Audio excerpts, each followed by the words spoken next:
Assalamualaikum warahmatullahi wabarakatuh. Hai teman-teman, kali ini kita bahas soal asli UTBK SBMPTN 2021 dan 2022. Teman-teman pastinya udah punya soal yang ini ya. Ini sudah beredar luas di internet dan ada yang minta pembahasan dari Bang Idu ya untuk soal ini. Nanti kita bahas dari pengetahuan kuantitatif dulu ya. Nanti akan kita bagi menjadi beberapa video. Oke, ini adalah part yang pertama atau bagian yang pertama. Kemudian soal-soal yang lain kita lanjutkan di video selanjutnya. Oke, langsung aja kita bahas soalnya. Oke, di sini kita bahas soal asli UTBK 2021 pengetahuan kuantitatif dulu ya. Kita bahas nomor 21. Perbandingan berat badan 4 orang siswi adalah sebagai berikut. P 3 kilogram lebih berat daripada S. Oke, langsung aja kita tuliskan model matematikanya ya. P itu sama dengan 3 kilogram lebih. Kalau lebih itu berarti tambah ya. Lebih berat daripada S. Artinya S itu lebihnya adalah 3. Ya, jadi nulisnya P itu adalah S tambah 3 karena 3 kilogram lebihnya dari S ya. Kemudian Q lebih ringan 6 kilogram dibandingkan R. Berarti Q itu sama dengan 6 kilogram lebih ringan. Kalau lebih berat itu tambah, kalau lebih ringan berarti dikurangi. Dari siapa? Dari R. Berarti di sini adalah R dikurangi 6, ya kan? Kemudian S lebih berat 2 kilogram dibandingkan Q. Berarti S itu sama dengan Q ditambah 2, ya kan? Jika diketahui berat badan S 40, oh udah pasti ya, berarti S-nya sama dengan 40. Artinya di sini S-nya kita ganti dengan 40, maka Q-nya sama dengan pastinya 38 ya, karena 38 tambah 2 kan 40, berarti nilai Q-nya sama dengan 38. Nah, di sini Q-nya sama dengan 38.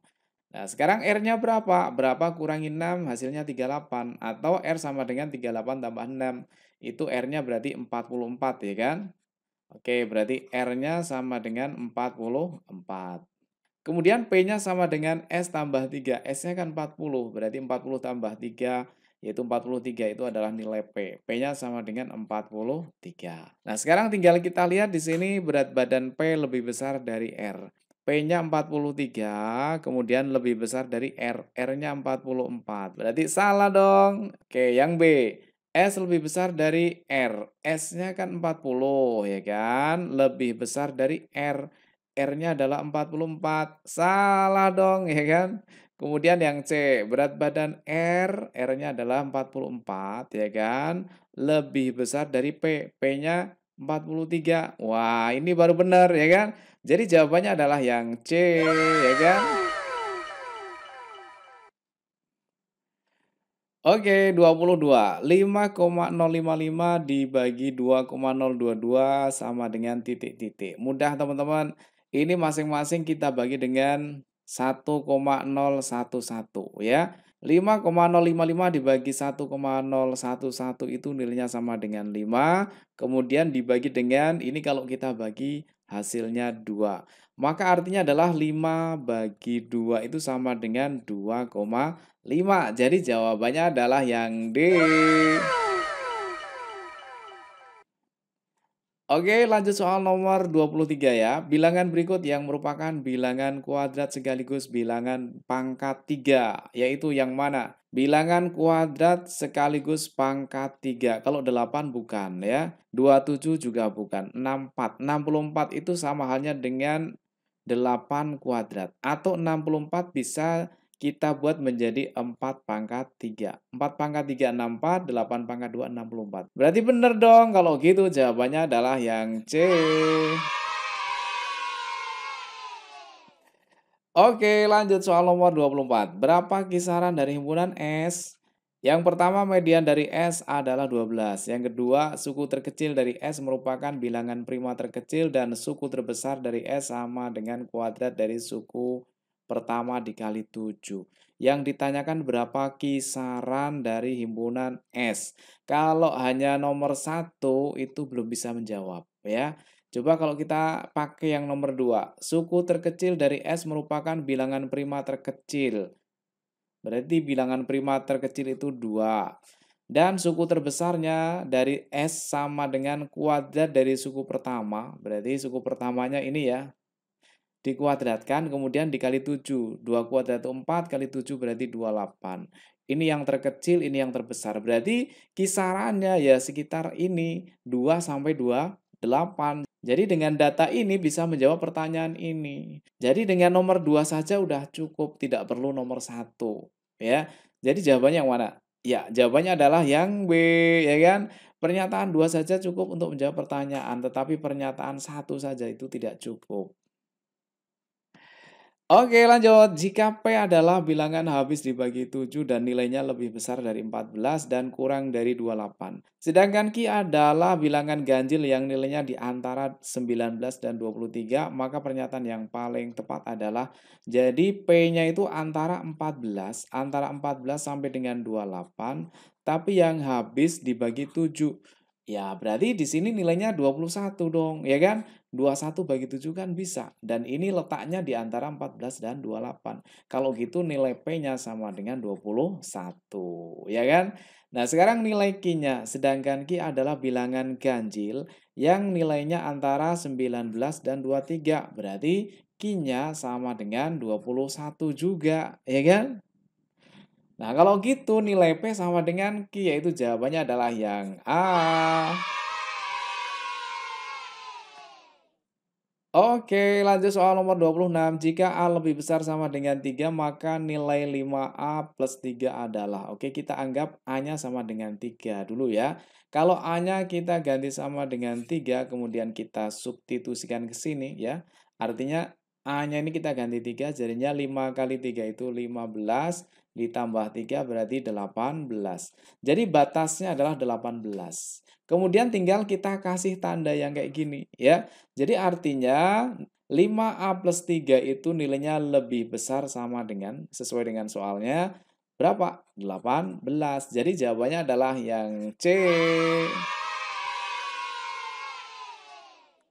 Oke, lanjut lagi soal nomor 27. Jika A kali B sama dengan 12, dengan A dan B adalah bilangan bulat positif, maka nilai maksimum A plus B dikurangi 1 adalah.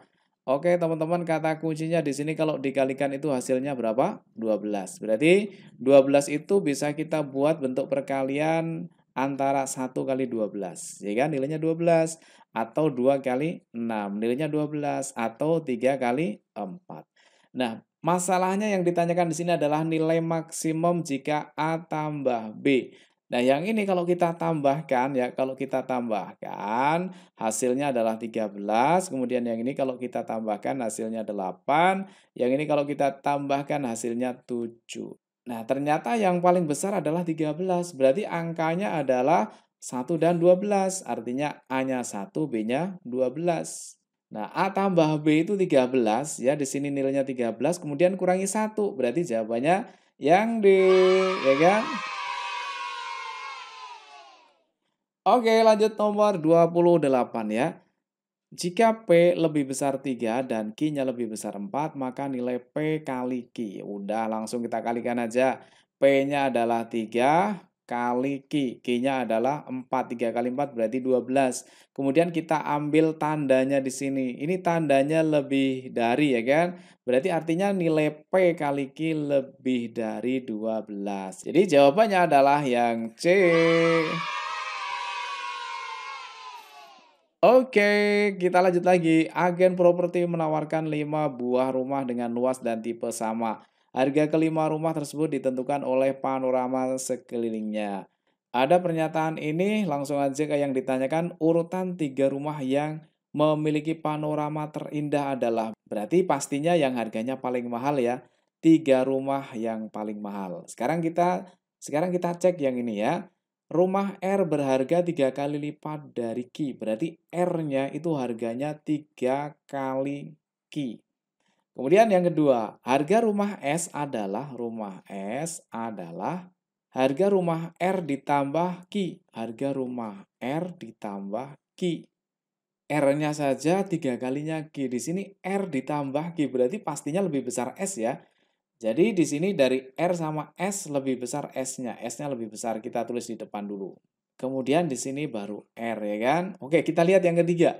Rumah P 2 kali lebih mahal dari rumah Q. Rumah P sama dengan 2 kali lebih mahal dari Q. Berarti 2 kali Q. Kalau R itu 3 kali Q, di sini P-nya 2 kali Q. Berarti P-nya lebih murah daripada R ya kan. Berarti di sini urutannya kemudian P. Nah, sekarang kita cek yang terakhir. Rumah T lebih murah 2 kali lipat dari S. Lebih murah 2 kali lipatnya dari S. Pastinya yang T ini yang paling murah. Jadi jawabannya adalah SRP ya, yaitu yang C. Oke, lanjut soal nomor 30.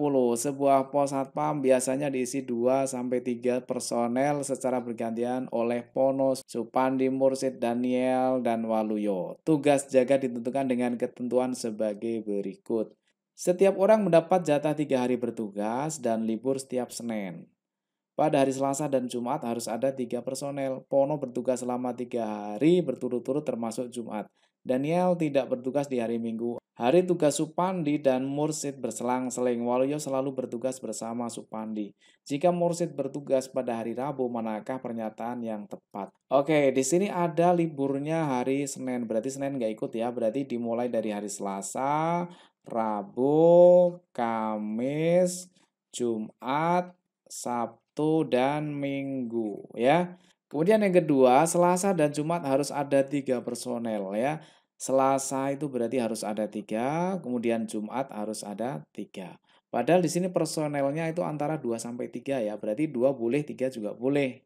Oke, langsung ke yang ditanyakan aja. Jika Mursid bertugas pada hari Rabu, jadi Mursid itu pada hari Rabu, di sini kita singkat dengan M ya, Mursid pada hari Rabu, manakah pernyataan yang benar? Nah, sekarang kita cari yang hubungannya dengan Mursid di sini. Mursid ada di sini, hubungannya dengan Supandi. Hari tugas Supandi dan Mursid berselang-seling. Oh, berarti kalau gitu, yang Selasa adalah Supandi, Mursid, Supandi, Mursid, Supandi, Mursid. Ya kan? Oke, sekarang kita cek yang hubungannya dengan Supandi dan Mursid. Nah, di sini ada Supandi.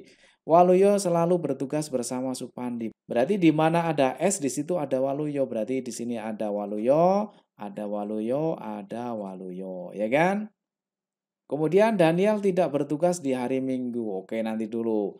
Pono bertugas selama 3 hari berturut-turut termasuk Jumat. Ya, berarti kalau misalkan kita Pono tulis di sini, Pono, kemudian ini Pono, kemudian di sini Pono. Itu 3 hari berturut-turut termasuk Jumat. Ya. Nah, sekarang yang belum kebagian itu Daniel ya. Daniel itu masuk di mana? Ini yang harus 3 orang itu Selasa dan Jumat. Sementara Selasa, Jumat masing-masing masih 2 ya. Berarti Daniel masuk di Selasa dan juga masuk Jumat. Dan satunya lagi Daniel di hari Rabu. Karena setiap orang itu tugasnya 3 hari. D-nya 3 benar, kemudian W-nya 3, S-nya 3, M-nya 3, W-nya juga 3 kan sudah pas ya kan? Nah, sekarang kita tinggal lihat di pilihan jawabannya. Pono bertugas dengan Waluyo pada hari Selasa. Salah ya. Kemudian yang B, Mursid bertugas pada hari Minggu dengan Daniel. Salah juga ini. Kemudian yang C, Waluyo bertugas dengan Supandi dan Daniel pada hari Rabu. Salah ya kan? Yang D, Daniel bertugas dengan Mursid dan Pono pada hari Jumat. Daniel, Mursid, Pono. Daniel, Mursid, Pono. Betul ya? Berarti jawabannya adalah yang D. Oke teman-teman, untuk soal nomor 31 sampai dengan nomor 40 akan kita bahas di part yang kedua. Buat teman-teman yang belum subscribe channel EduVideo, subscribe dulu ya channel EduVideo, channel pendidikan yang pastinya bermanfaat. Oke, selamat belajar, mudah-mudahan sukses. Assalamualaikum warahmatullahi wabarakatuh.